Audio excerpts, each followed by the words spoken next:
బ్రహ్మానందం పరమసుఖదం కేవలం జ్ఞానమూర్తిం ద్వంద్వాతీతం గగన సదృశం తత్వమస్యాదిలక్ష్యం ఏకం నిత్యం విమలమచలం సర్వధీ సాక్షిభూతం భావాతీతం త్రిగుణరహితం సద్గురుం తం నమామి.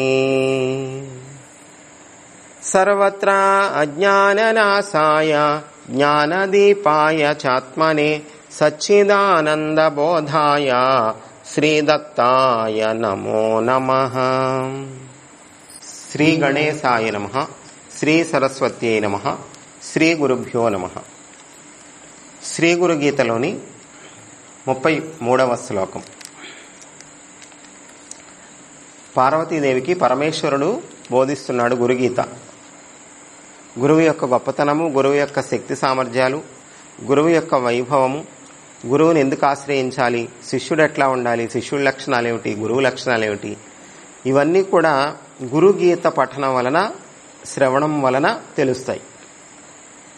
గురువును ఆశ్రయించేవారు, గురు మార్గంలో ఉన్నవారు తప్పకుండా గురుగీతను బాగా అర్థం చేసుకోవాలి. లేదంటే మనం రోజు గురువు దగ్గరికి వస్తున్నట్లే ఉంటుంది, గురు పూజ చేస్తున్నట్లే ఉంటుంది, కానీ చాలా కోల్పోతాం. అంటే ఏది ఎలా చేయాలో ఫలితం అలా చేసినప్పుడే వస్తుంది, కానీ ఏదో రకంగా చేస్తే ఫలితం రాదు. కనుక స్వయంగా పరమేశ్వరుడు మానవాళికి పార్వతీమాత ద్వారా అందించిన గురుగీత యొక్క తత్వం. స్వదేశికస్త్వైవ చ నామ కీర్తనం భవేదనంతస్య శివస్య కీర్తనం. స్వదేశికస్తైవ చ నామ చింతనం భవేదనంతస్య శివస్య చింతనం. దేశికేంద్రుడు అంటే గురువు, దేశికేంద్రియ స్వామి యొక్క నామమంత్రములను సర్వదా కీర్తించడము నాశరహితుడైన పరమశివుని కీర్తనతోనే సమానము. గురువు యొక్క నామాన్ని నీవు కీర్తించడము అనేది ఏదైతే ఉన్నదో ఆ గురునామ కీర్తనము సాక్షాత్తు భగవంతుడి కీర్తించినట్లే. గురువుని కీర్తించడం అంటే భగవంతుడిని కీర్తించినట్లే. అలా గురుస్వామి యొక్క నామమంత్రార్థములను చింతించడమే అపరిచ్ఛిన్నుడైనటువంటి మహేశ్వరుని యొక్క ధ్యానం అయిపోతుంది. గురునామాన్ని నీవు చింతన చేస్తూ ఉంటే అది పరమేశ్వరుని యొక్క చింతనతో సమానము. ఇలా గురు నామ సంకీర్తనము అనేది భగవంతుని యొక్క సంకీర్తనముతో సమానము. గురువు యొక్క చింతన, గురువుని చింతించడము అనేటువంటిది పరమేశ్వరుడు లేదా భగవంతుడి చింతించిన, ధ్యానించిన దానితో సమానము. అంటే గురువుకి దైవముకు ఎటువంటి భేదము లేదు. గురువుని సాక్షాత్తు దైవంగా భావించాలి. అంతటి భక్తి గురువు పట్ల ఉన్నప్పుడు ఆ గురువు యొక్క అనుగ్రహం పొందుతాం. ఇక వేరే నాకు దైవం ఎందుకు, వేరే శ్రీశైలం ఎందుకు, వేరే యాత్ర ఎందుకు అన్నాడు తంతుకుడు. మీ పాదాలలో లేనటువంటి తీర్థం ఏమైనా ఉన్నదా, మీ సన్నిధి మించినటువంటి క్షేత్రం ఏమైనా ఉన్నదా అన్నాడు.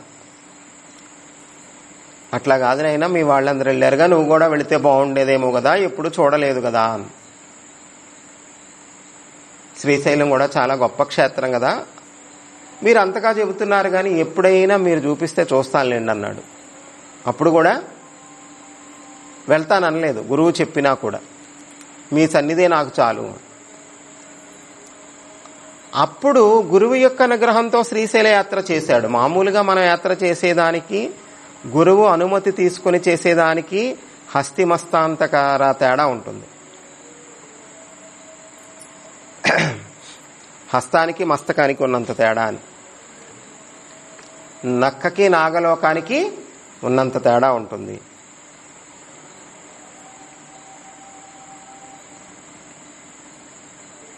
యత్పాదాంబుజేరున్వై కోపి సంసార వారిధౌ సేతుబంధాయతే నాథం దేశికం తముపాస్మహే. యత్పాదాంబుజరేణుర్వై కోపి సంసార వారిధౌ సేతుబంధాయతే నాథం దేశికం తముపాస్మహే. గురుదేవుని యొక్క పాదపరాగ రేణువు ఒక్కటి, పాదపరాగ రేణువు. ఇదివరకు గురు పాద జలంలోని బిందువు గురించి చెప్పారు. ఇప్పుడు గురు పాదాల కింద మట్టి ఏదైతే ఉన్నదో ఆ మట్టి ఒక రేణు జాలు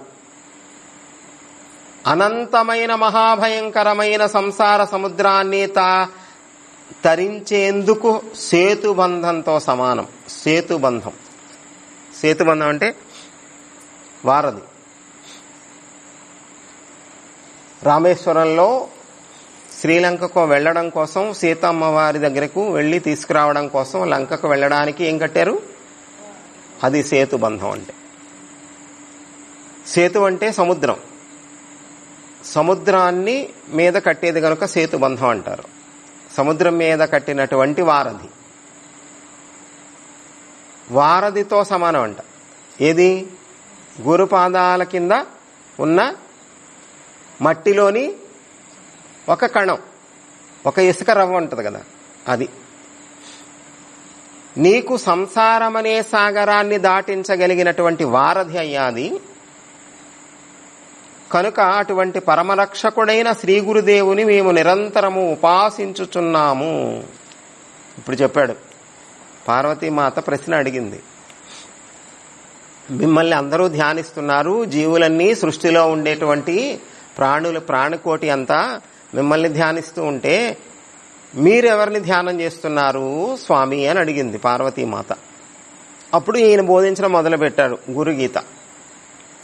అంటే ఇప్పుడు నేను ఎవరిని ప్రార్థిస్తున్నాను, లేకపోతే అందరూ మాకు నమస్కరిస్తూ ఉంటే మేమెవరికి నమస్కారం చేస్తున్నాం, అందరూ మమ్మల్ని ధ్యానిస్తూ ఉంటే మేమెవరిని ధ్యానిస్తున్నామని అన్నావు కదా. ఏ గురువు యొక్క పాదాల కింద మట్టిలోని ఒక రేణువు మాత్రమే సేతుబంధంతో సమానమో అట్లాంటి పరమరక్షకుడైనటువంటి గురువుని మేము ఉపాసిస్తున్నామని శివుడు చెబుతున్నాడు స్వయంగా.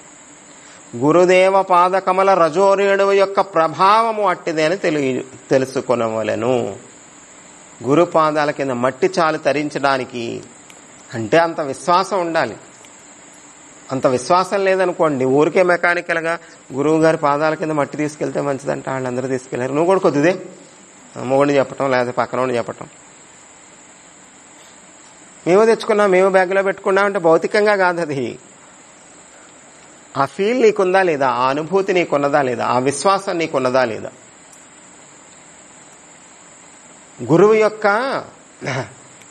శక్తి సామర్థ్యాలు గుర్తెరిగి అంతటి విశ్వాసంతో ఉంటే, ఇదివరకు కూడా చాలాసార్లు చెప్పుకున్నాం, రాఘవేంద్ర స్వామి చరిత్రలో ఒక ఆయన ఉండేవాడు. పాప అందరూ తెంగరాడు అనేవారు అతన్ని. తెంగరి వెంకయ్యో ఏదో పేరు.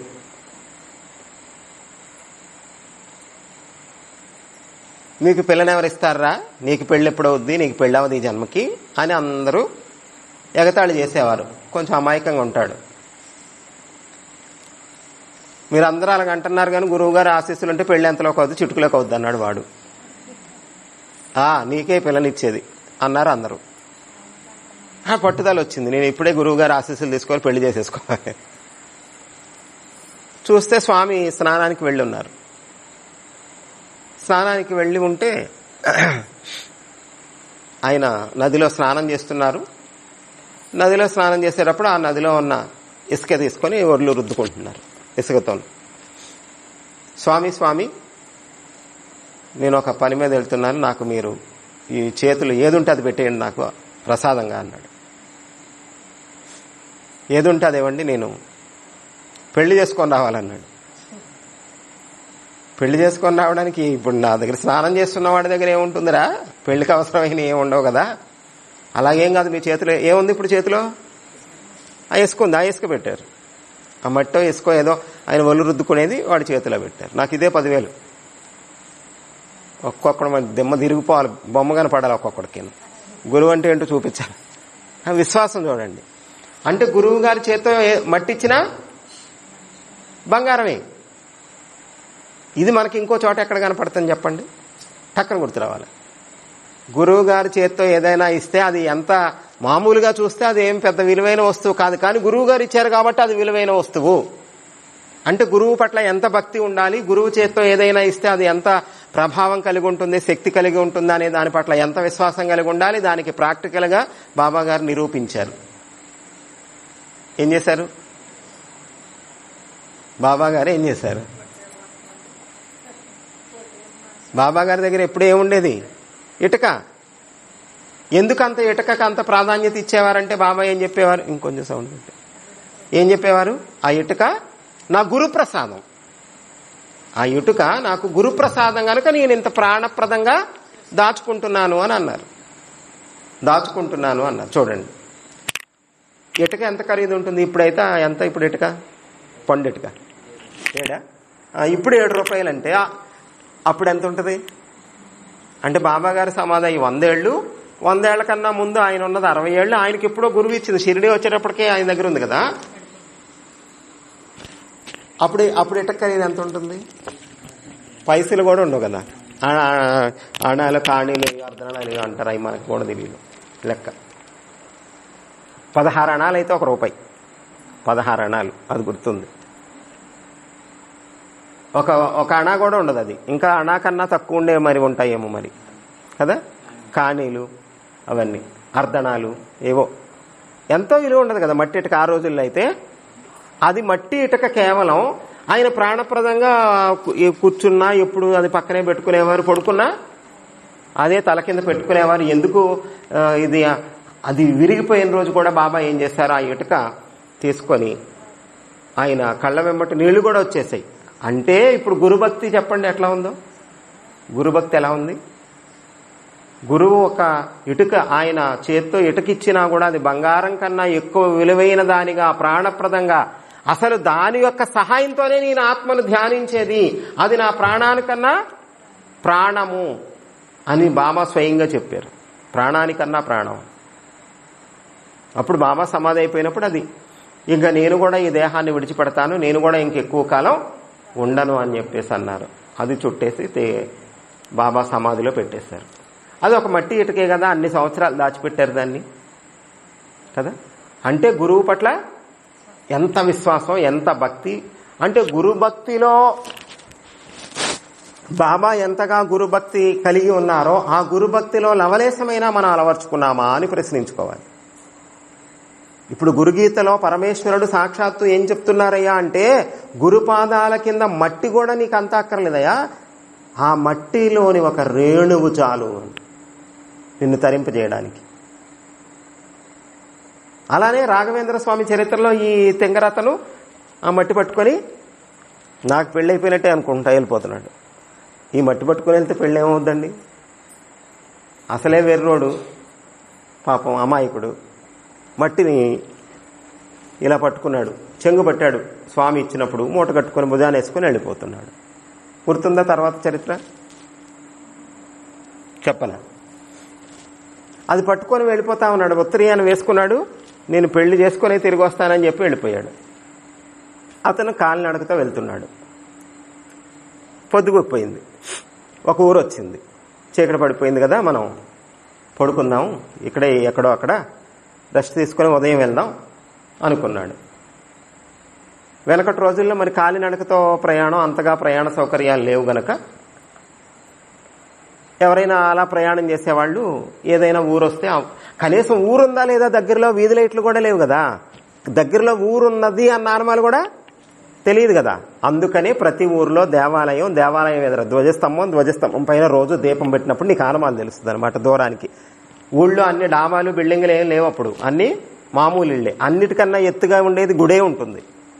ఊర్లో దేవాలయం గనక పెంకుటిల్లు ఉంటే వెనకటి రోజుల్లో ఎవరు డాబా కట్టుకునేవారు కాదట.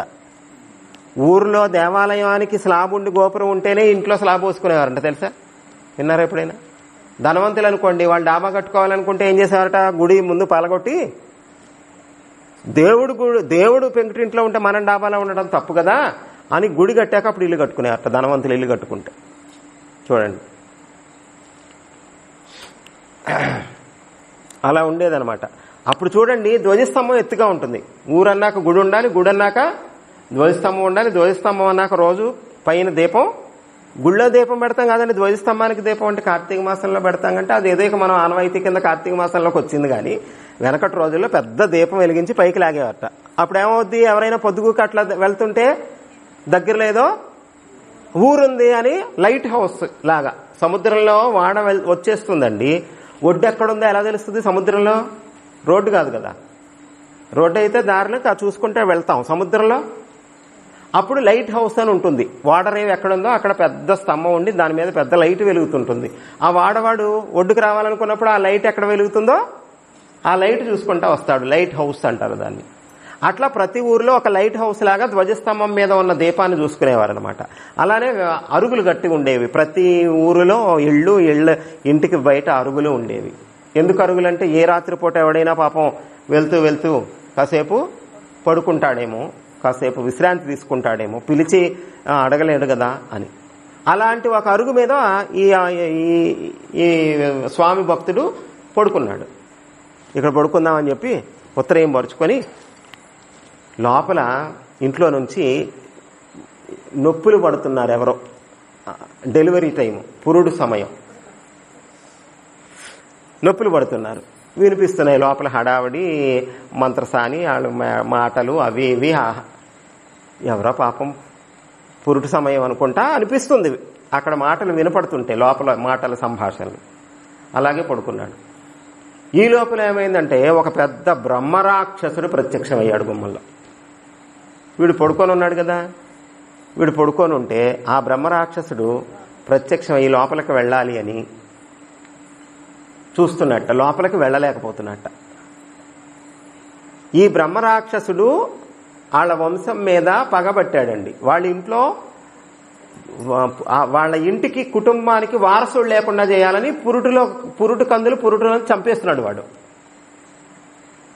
అంటే వీళ్ళు ఏదో వాడికి చేసి ఉంటారండి. దెయ్యాలు భూతాలు కూడా ఎవరినంటే వాళ్ళని ఏమి చెయ్యవు. దానికి ఏదో లిటికేషన్ ఉంటుందండి. ఎదవేశాలు ఎత్తే మన మీద ఆడు పెట్టుకొని చచ్చిపోయాడు అనుకోండి, అప్పుడు ఆడు పట్టుకుంటాడు. అంతే తప్ప వేరే వాళ్ళని పట్టుకోరు. వీడు బ్రహ్మరాక్షసుడు వెళ్ళబోతుంటే ఏదో శక్తి అడ్డగించినట్లుగా ఏదో షాక్ కొట్టినట్టు అయిపోతుందంట. అప్పుడు వాడు సరిగ్గా చూస్తే గుమ్మంలో కాపలా పెట్టారు, ఈసారి నన్ను ఎవరినో కాపలా పెట్టారు అనుకుంటున్నాడంట. ఇది పడుకొని ఉన్నాడు గరుగు మీద, మంచి గట్టి వండి పెట్టారు కాపలా. ఏయ్ ఎవరు నువ్వు, లే అంది. వీడు లేసాడు. వీడు చూసి అడలిపోయాడు బ్రహ్మరాక్షసుడు. నేను ఇంట్లో ఎప్పుడు పురుడు వస్తే అప్పుడు పిల్లల్ని పురుట్లో చంపేస్తున్నాను, చంపుకు తింటున్నాను, నేను పగబట్టాను, నిన్ను కాపలా పెట్టారా, నేను వెళ్ళలేకపోతున్నాను, ఏంటో కరెంట్ షాక్ కొడుతుంది నీ దగ్గర నుంచి వస్తుంది, లే తప్పుకో అన్నట్ట. అటు కరెంట్ షాక్ అనేసరికి వీడికి ధైర్యం వచ్చేసింది.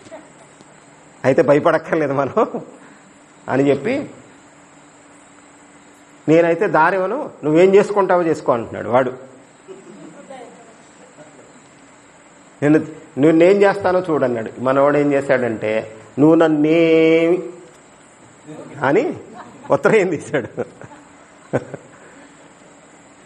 నువ్వు అని ఉత్తరయంలో ఇది ఉంది కదా మట్టి, గురుదేవులు ఇచ్చిన మట్టి, అది తీసుకుని ఆడు మోకాను కొట్టాడు. ఆ బ్రహ్మరాక్షసుడు మాడి మసైపోయాడు. బయట ఏంటో శబ్దం, హడావిడి, మాటలు వినిపిస్తున్నాయని లోపల వాళ్ళు పురుడైపోయింది, వాళ్ళ ఇంట్లో డెలివరీ అయింది. పాపం వాళ్ళు భయపడిపోతున్నారు. ఎందుకంటే ప్రతిసారి పుట్టడం చచ్చిపోవడం ఇట్లా జరుగుతుంది అని చెప్పేసి ఈసారి ఏమవుద్దో అని చెప్పి వాళ్ళు హడావిడి పడి పాపం ఈసారి అయితే ఏమి ఇబ్బంది లేదు, బాగానే ఉంది, పురుడు అయిపోయింది, డెలివరీ అయిపోయిందని బయటకు వచ్చి చూస్తే ఏంటి బయట హడావిడి ఏంటో వినపడుతుందని చూస్తే ఎవరో ఉన్నారు. అరుగు మీద కూర్చొని ఉన్నాడు మనోడు. నాయన ఎవరు మీరు, ఏమిటి అని అడిగి, ఏదో పని మీద వెళ్తున్నానులేండి, ఊరు వెళ్తున్నాను, చీకటి పడిందని మీ అరుగు మీద పడుకున్నాను. మరి ఇప్పుడు ఒక విచిత్రం జరిగిందండి, బ్రహ్మరాక్షసుడు వచ్చాడండి, మీ ఇంట్లో పురుడు సమయానికి సంతానం లేకుండా చేస్తున్నట్ట, చంపేస్తున్నట్ట. వాడు వచ్చాడు, మా గురువు గారి అనుగ్రహంతో వాడి పీడ విరగడైపోయిందండి. ఈ కాడు అసలు మాడి మసి అయిపోయాడు, ఇంకా మీకు నో ప్రాబ్లం అన్నాడు. మా ఏ దేవుళ్ళలాగా సమయానికి వచ్చావయ్యా, మమ్మల్ని కాపాడావు. నీ పేరేమిటి, ఏ ఊరు, ఇంటి పేరేమిటి, గోత్రం ఏమిటి? ఓయ్ మా కులపోళ్లే. స్నానం చేదురుగారు రండి. లోపలికి తీసుకెళ్ళి స్నానం చేయించి ఆతిథ్యం ఇచ్చి టీ, కాఫీ, మినపట్టు అన్నీ పెట్టాక మీ మేనమామల గోత్రం ఏమిటి, మీ గోత్రం ఏమిటి? వీళ్ళు టిఫిన్ చేసుకుంటా పెట్టుకుంటా ఆయన తింటా ఉంటే, ఇప్పుడు మన కులపోడు గుమ్మంలోకి వచ్చాడు, మన పీడ పోగొట్టాడు. అంత గురుభక్తి లేకపోతే బ్రహ్మరాక్షసులు వదిలిపోతాడండి. ఇప్పుడు అన్ని కులం గోత్రం అన్ని బాగున్నాయి. మన తమ్ముడు గారు అమ్మాయికి పెళ్లి చేస్తే బాగుంటుంది అని వాళ్ళలో వాళ్ళు సంప్రదించుకొని, అయ్యా మీకు వివాహం అయిందా? లేదు. దానికోసమే బయలుదేరాడు వీడు. వివాహం అయిందా అంటే లేదండి అన్నాడు. మీకు అభ్యంతరం లేకపోతే మీరు మీ కులం గోత్రం అన్ని బాగానే సూట్ అయినాయి, మీరేమీ అనుకోకపోతే మీరు మా తమ్ముడు గారు అమ్మాయి పెళ్లికుంది, బయలుదేరింది అందుకే కదా. గురువు గారు ఇచ్చిన మట్టితో పెళ్ళి అవుద్దా అంటే వాడికి విశ్వాసం ఉంది. గురువు పట్ల గురి ఉంది, విశ్వాసం ఉన్నది కనుక ఆ గురుదేవులు ఇచ్చినటువంటి మృత్తికా స్నానం చేస్తూ ఆయన ఒంటికి రుద్దుకుంటున్న మట్టి చేతిలో పెడితే అది పట్టుకుని బయలుదేరినటువంటి ఆయన చక్కగా పెళ్లి చేసుకొని వచ్చాడండి. అందరూ డంగ్ అయిపోయారు. ఈ ఎర్రోడికి పిల్లలు ఎవరిస్తారు, ఈ ఎల్లోడికి పిల్లలు ఎవరిస్తారు? బాగానే పెళ్ళి, అమ్మాయి కూడా బాగుంది, పెళ్ళి ఎలాగైందిరా నీకు? ఏది కాదు చెప్పండి? గురు కృప ఉంటే ఏది కాదు? గురు పాదాల కింద మట్టి కాదు, ఆ మట్టిలో ఒక రేణువు చాలు నువ్వు తరించడానికి అని చెప్పి శివుడు పార్వతీదేవికి స్వయంగా చెప్తున్నారే. అంత విశ్వాసం మనకు ఉండాలండి. ఆ విశ్వాసం ఉంటే అది అంత ప్రభావం కలిగి ఉంటుంది. విశ్వాసం లేనప్పుడు అందరూ తెచ్చుకుంటున్నారు, మనం కూడా తెచ్చుకున్నాం. అందరి మొగుళ్ళు గుళ్ళోకి వెళ్ళి పళ్ళు ఇచ్చారు, నా మొగుడు గుళ్ళోకి వెళ్ళి పళ్ళికిలు ఇచ్చాడు అని. విశ్వాసం ఏది? మేము హటకేశ్వరంలో ఉన్నప్పుడు మాణిక్యేశ్వరి మాత ఆశ్రమానికి వెళ్ళి అక్కడ ఉన్నాం. 3వ రోజు ఏమిటో ప్రేరణ, పూర్ణానంద స్వామి ఆశ్రమానికి వెళ్ళాలని. 3 రోజులైంది అక్కడ. 3వ రోజు మధ్యాహ్నం భోజనం చేసి సడన్ గా ఇంకా లేచి సర్దేసుకొని పూర్ణానంద స్వామి ఆశ్రమానికి బయలుదేరిపోయాం. సరే వెళ్తే అక్కడ ఏదో పని జరుగుతున్నట్లుగా ఉంది. ఆ దేవాలయం అంతా హడావుడిగా ఉంది, మిషన్లు ఏవో కొడుతున్నారు, సౌండ్లు వస్తున్నాయి. నెమ్మదిగా లోపలికి వెళితే సమాధి ఓపెన్ చేశారు. పూర్ణానంద స్వామి వారి సమాధి అరుగులాగా కడతారు కదా, అంటే లోపల ఎక్కడో సమాధి చేస్తారు లోపల. అది మొత్తం ద్రవ్యాలతో పూర్తి చేసి క్లోజ్ చేసి పైన అరుగులాగా కడతారు. ఆ అరుగు తీసేశారు. అంతకుముందు సిమెంట్తో కట్టి గ్రానైట్ వేసి ఉంది. అది ఇప్పుడు ఏమిటంటే కాంచీపురం కృష్ణ శిలతో నిర్మించడం కోసం అనమాట. శిలతో ఆ సమాధి పునర్నిర్మాణం చేయడం కోసం ఆ పై భాగం అంతా తీసేసి మళ్ళీ లోపల నుంచి రావాలిగా కొద్దిగా, పైదంతా అరుగు తీసేసింది, ఇంకా లోపలికి కూడా తవ్వి ఉంది. రామకృష్ణ గారని అక్కడ స్వామి లైవ్ లో ఉన్నప్పటి నుంచి కూడా ఆయన చాలా గొప్ప సేవ చేసేవారు. స్వామి కిడ్నీలు డయాలసిస్ చేయాల్సి వచ్చేది చివరి సమయంలో. పూర్ణానంద స్వామి వారికి కిడ్నీ ప్రాబ్లం ఏదో వచ్చింది. మరి అట్లాంటి వాళ్ళకి కూడా కిడ్నీ ప్రాబ్లం ఏమిటండి? అంటే వాళ్ళు ఎవరివైనా కర్మలు, మన అనుకున్న వాళ్ళ కర్మలు కూడా తీసుకుంటారు గనక మహాత్ములకి అట్లా కూడా ఉంటుంది. ఆ కిడ్నీస్ డయాలసిస్ కు రోజు ఎవరో వచ్చి చేయకుండా ఈ రామకృష్ణ గారు ఆయన నేర్చుకున్నాడంట స్వామికి కిడ్నీ డయాలసిస్ చేయాలని. ఇంకా అన్ని మంచంలోనే. ఆ సందర్భంలోనే మేము ఆయన లైవ్ లో ఉండగా, జీవించి ఉండగా, అప్పుడు నేను డిగ్రీ చదువుతున్నాము, కాలేజీలో ఫీజు కట్టాలని డబ్బులు ఇస్తే ఆ డబ్బులు తీసుకుని ఆయన దర్శనానికి శ్రీశైలం వెళ్ళిపోయాం. అప్పటికే వారి పరిస్థితి అలా ఉంది. ఈ రామకృష్ణ గారు అన్న ఆయన అప్పటికి అక్కడ ఆయనే సేవ చేస్తున్నారు. అప్పుడు ఆయన ఎవరో మనం ఎవరో తెలియదు అనుకోండి, నేను చిన్నపిల్లని చదువుకుంటున్నాను. ఇప్పుడు మళ్ళీ మేము ఇప్పుడు దీక్ష తీసుకున్న తర్వాత ఇప్పుడు ఊరికి కొన్ని రోజులు ఉండి వద్దామని చెప్పి మాణిక్యేశ్వరి మాత ఆశ్రమంలో ఉండడం ఏమిటి, అక్కడ ఉంటే 3వ రోజున పూర్ణానంద స్వామి ఆశ్రమానికి వెళ్ళిపోవాలని ప్రేరణ కలగడం ఏమిటి, అక్కడికి చూడండి ఖచ్చితంగా ఆ రోజే సమాధి ఓపెన్ చేయడం ఏంటి. నేను రామకృష్ణ గారితో ఏమండి కొంచెం సమాధి ఓపెన్ చేసి ఉన్నప్పుడు ఎవరు చూస్తే బాగోదు కదా స్వామి, అన్యదా భావించకండి, క్షమించండి, నేను మళ్ళీ పిలుస్తాను, కొంచెం కొద్దిసేపు బయట ఉంటారా అని అన్నాడు. సరే కానీ మాకు ఒక చిన్న హెల్ప్ కావాలి, ఆ సమాధిలో కాస్త మట్టి కావాలి అన్నాడు. నేను తప్పకుండా ఏర్పాటు చేస్తానండి, మీరు బయట కొద్దిసేపు వేచి ఉండండి అని. ఆయన శుభ్రంగా మన గ్రౌండ్ లెవెల్కి ఉన్న అరుగు తీసేసి లోపలికి కూడా ఇంకా రాతితో కట్టాలి అంటే కొంచెం లోపలికి తీయాలి కదా, లోపలికి తీసి ఉండగా అక్కడ ఇసుక తీసి అంత సంచిలో బియ్యం సంచిలో పోసి ఇచ్చాడు. ఆయన వచ్చిన తర్వాత మేము మళ్ళీ అప్పుడు వెళ్ళినప్పుడు మామూలుగా వెళ్ళాను, మళ్ళీ హటకేశ్వరంలో అప్పుడు అక్కడికి వెళ్ళినప్పుడే స్వామి దగ్గర సేవ చేసుకున్నటువంటి చాలా పెద్ద వయసు ఆయన గవర్నమెంట్ ఎంప్లాయీ, బ్రాహ్మిన్స్, 90 సంవత్సరాల పైన 95 పైన ఉంటాయన్నమాట. ఆయన మమ్మల్ని చూసి పలకరించి, స్వామి మీలాంటి వారు ఏమైనా అనుష్ఠానం చేసుకోవాలి అంటే గనక హటకేశ్వరంలో స్వామివారు తపస్సు చేసుకున్న ఆశ్రమంలో ఉండొచ్చండి అని. అప్పుడే చెప్పేశాను నేను ఖచ్చితంగా వస్తానండి అని. ఎందుకంటే అట్లా నాకు కొన్ని దైవ సంకల్పంగా ప్రేరణగా అనిపిస్తుంది అనమాట. అనిపించిందంటే నేను ఇంకా అది వెంటనే చేసేస్తాను, ఎంత దూరమైనా ఏదైనా, ఇంకా కష్టం నష్టం అనుకోని. ఇంకా అప్పుడు ఆయన అన్నారు కాబట్టే మళ్ళీ వచ్చి నేను ఉంటానండి చాతుర్మాస్యంలో, ఖచ్చితంగా అర్ధమండలం అయినా నెలైనా ఉంటాను అన్నాను. తప్పక ఉండండి స్వామి, నా ఫోన్ నెంబర్ తీసుకోండి, మీరు వచ్చేటప్పుడు నాకు ఫోన్ చేస్తే సరిపోతుంది. ఆ తర్వాత మళ్ళీ హటకేశ్వరం వెళ్ళినప్పుడు అక్కడ అర్ధమండలం ఉన్నాం, చివరిన పూర్ణాహుతి చేసినప్పుడు వీళ్ళంతా వచ్చారు, నాని గారు, భవానీ గారు, వీళ్ళంతా, సత్యం గారు, వీళ్ళు ముగ్గురు వచ్చారు. అక్కడ పూర్ణాహుతి అయిన తర్వాత ఈ హటకేశ్వరం ఆశ్రమం స్వామి అసలు ఫస్ట్ ఉన్నదేమో ఇది హటకేశ్వరంలో స్వామి ఉన్నది, తర్వాత ఆశ్రమం కట్టుకున్నది సమాధి అయిందంతా సున్నిపెంట అని, అది కొంచెం దూరం, ఒక 6 కిలోమీటర్లు ఇక్కడికి అక్కడికి. వీళ్ళు వచ్చాక హోమం అయిపోయాక మళ్ళీ అందరం కలిసి ఆశ్రమానికి వెళ్ళాం. ఆశ్రమానికి వెళ్ళినప్పుడు ఆయన రామకృష్ణ గారు కలిసి కొద్దిసేపు మాట్లాడారనమాట.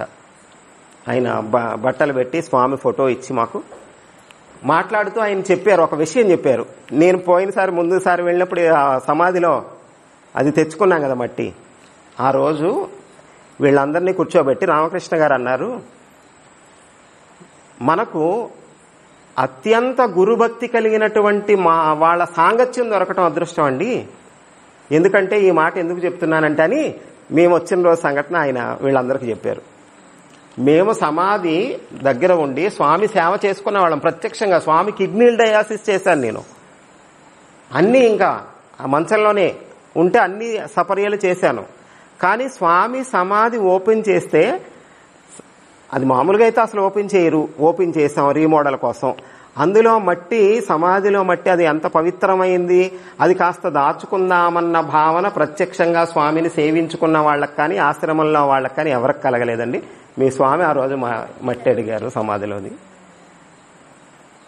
అది మాకు అసలు తోచలేదు, చాలా నాకు అది ఎట్లాగో అనిపించింది. సమాధిలో మట్టి కావాలి అని అడుగుతున్నారు అంటే మహాత్ముల పట్ల, గురువు పట్ల ఎంత భక్తి విశ్వాసాలు ఉంటే సమాధిలో మట్టి కావాలి అని. అది తెచ్చి దాచాం, ఇంత ఎక్కువే తెచ్చాం అంత తెచ్చాం. అందుకని చూడండి, అది దాని పట్ల మనకు ఆ భక్తి ఉంటే, విశ్వాసం ఉంటే, మామూలుగా మనం ఏదైనా నేలమాళిగలని అండర్ గ్రౌండ్ కట్టారనుకోండి, లోపల ఏం దాస్తారండి, మణులు మాణిక్యాలు. మన అండర్ గ్రౌండ్లో ఏముంటాయి తెలుసా, అన్ని క్షేత్రాల నుంచి తెచ్చిన మట్టి, రాళ్లు, రప్పలు దాస్తారు, అన్ని క్షేత్రాల నుంచి తెచ్చినవి. అందులో మాకు కొంచెం పెడతారా అని అడిగారు ఒకళ్ళు. అట్లాంటి పప్పులేం ఉడకనైనా. అసలు ఆ రోజు ఇప్పుడు తెల్లవారి మళ్ళీ వెళ్ళామా దర్శనానికి? కట్టేసింది, రాతితో సమాధి కట్టేసింది. మళ్ళీ ఆ తర్వాత రోజు కదా ఏమో మళ్ళీ సారి మేము వెళ్ళేటప్పటికి అదంతా అయిపోయింది, కట్టేసింది. ఆ రోజు గనక వాళ్ళు మొత్తం సమాధి తీసి క్లీన్ చేసేసి అదంతా మట్టి తరలించేసి ఆ రోజు సాయంకాలానికి మనం వెళ్ళుంటే వాళ్ళు పని స్టార్ట్ చేసి ఉంటారు కదా, అప్పుడు ఇంకా దొరకదు కూడా. మాణిక్యేశ్వరి మాత ఆశ్రమంలో ఉంటే పూర్ణానంద స్వామి ఆశ్రమానికి వెళ్లాలని ఎందుకు ప్రేరణ కలిగింది? అసలు ఆ రోజే సమాధి ఓపెన్ చేయడం ఏమిటి? చూసారా? అలా ఉంటదమ్మా గురుకృప అంటే, అలా ఉంటుంది. ఆ రోజు మన వాళ్ళందరినీ కూర్చోబెట్టి రామకృష్ణ గారు ఇవన్నీ చెప్పి, అంతటి గురుభక్తి కలిగిన వాళ్ళ సాంగత్యం చాలండి మనకి, మీరు మాత్రం ఇలాంటి సాంగత్యాన్ని ఎప్పుడూ వదులుకోవద్దని చెప్పారు. వీళ్ళ ముగ్గురిని కూర్చోబెట్టి అందరం కూర్చున్నాం అక్కడ రాకాడి బాబా మందిరంలో. అందుకని గురు పాద పద్మముల కింద, గురువు పాదాల కింద మట్టి చాలు నువ్వు తరించడానికి. మట్టి కూడా నువ్వు అంత మట్టి అక్కర్లేదయ్యా, ఆ పాదాల కింద మట్టిలోని ఒక రేణువు చాలు. ఆ రేణువు నీకు దేనితో సమానం అంటే వారధితో సమానం అన్నారు. సేతు బంధము, సేతు బంధంతో సమానం. అంత విశ్వాసం ఉండాలన్నమాట. చూడండి, గురువు పట్ల అకలకోట స్వామి వారి చరిత్రలో ఒక అతనికి ఇక్కడ తల మీద ఒక కణితి వస్తుంది. ఈ కణితి అలా వచ్చి అలా పెద్దగా అయిపోతుంది. పెద్దగా అయిపోయి అసహ్యంగా ఉంటుంది కదా. పెరిగిన కొద్దీ ఇదో తలకాయలాగా అదొక తలకాయలాగా రెండు తలకాయల మనిషిలాగా అనిపిస్తున్నాడు. అంత అయిపోయింది అది. ఒకరోజు స్వామి దర్శనానికి వస్తుంటే రెండు తలల మనిషి వస్తున్నాడు అయ్యో అన్నారు స్వామి. రెండు తలల మనిషి వస్తున్నాడని స్వామి అనేసరికి ఇంకా ఫీల్ అయిపోయాడు. వేరే వాళ్ళంటే అదొక ఇది, అలాంటిది స్వామి నన్ను ఎగతాళి చేశారో, స్వామి నన్ను ఎగతాళి చేశారా, అది బాధపడుతూ అది ఎలా పోతుంది స్వామి అంటే మలం పూసుకోపోతుంది అన్నట్ట. మలం. వీడి ఇంటికి వెళ్ళి ఏమిటి స్వామి ఇలా చెప్పారు, స్వామి ఇలా చెప్పారు, ఏం చెయ్యాలి? స్వామి మాట మీద విశ్వాసం ఉంది. వాడిదో వీడిదో మలం ఎందుకు పూసుకోవాలండి? స్వామి మలం ఎక్కడుందో సేకరించి రాసుకోవాలని స్వామి మలం సేకరించి రాసుకున్నాడు. అది రాలిపోయిందండి, కణితి రాలిపోయింది. విశ్వాసం. గురువు పట్ల మన యొక్క విశ్వాసము ఎంతగా ఉంటుందో అంతగా అసాధ్యం అనేది ఉండదు. ఇంకా ఏది అసాధ్యం కాదు.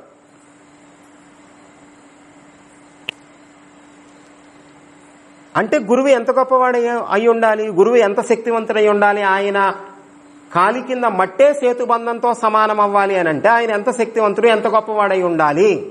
అటువంటి గురు పరబ్రహ్మని నేను నిరంతరము ఉపాసిస్తున్నాను అని శివుడు పార్వతీదేవికి బోధిస్తున్నాడు. అంటే శివుడు ఎవరిని ధ్యానిస్తున్నాడు రోజు అంటే గురువుని. అంటే గురువు అంటే ఎవరంటే మరి అక్కడ ఒక నామం ఒక రూపంతో ఒక పేరుతో కూర్చున్నవాడు కాదు. శివుడు ధ్యానించే గురువు ఎవరు? గురు సాక్షాత్ పరబ్రహ్మ. పరబ్రహ్మ అంటే పరమాత్మ. ఈ సృష్టి మొత్తం ఎందులో నుంచి వచ్చిందో, దేవతలు అంటే త్రిమూర్తులు కూడా ఎక్కడి నుంచి వచ్చారో అది పరమాత్మ, అది పరబ్రహ్మ, అదే గురువు. అంటే గురువే పరబ్రహ్మ, పరబ్రహ్మమే గురువు. ఆ పరబ్రహ్మ తత్వాన్ని మనకు ఉపదేశం చేసి మనకు అర్థమయ్యేలాగా బోధిస్తాడు గనుక నీకు ఎదురుగా ఉండి బోధించే గురువు భగవంతుడితో సమానంగా భావించాలి. ఆ పరమాత్మ పరబ్రహ్మ ఆ తత్వం నీకు ఎలా తెలిసింది? ఎవరి ద్వారా తెలిసింది? గురువు ద్వారా తెలిసింది. కాబట్టి గురు సాక్షాత్ పరబ్రహ్మ. నేను ధ్యానించేది కూడా దానినే అని పరమశివుడు స్వయంగా తెలియజేశాడు. చూడండి, అది గురువు యొక్క వైభవం, అది గురువు యొక్క మహత్యం. గురుపాద జలము ఎంత శక్తివంతమైందో మొన్న 2 రోజుల శ్లోకాల్లో చెప్పారు. గురు పాదోదకం ఎంత గొప్పదో. ఈరోజు గురువు పాదాల కింద మట్టి చాలు నీవు తరించడానికి అని చెప్తున్నారు.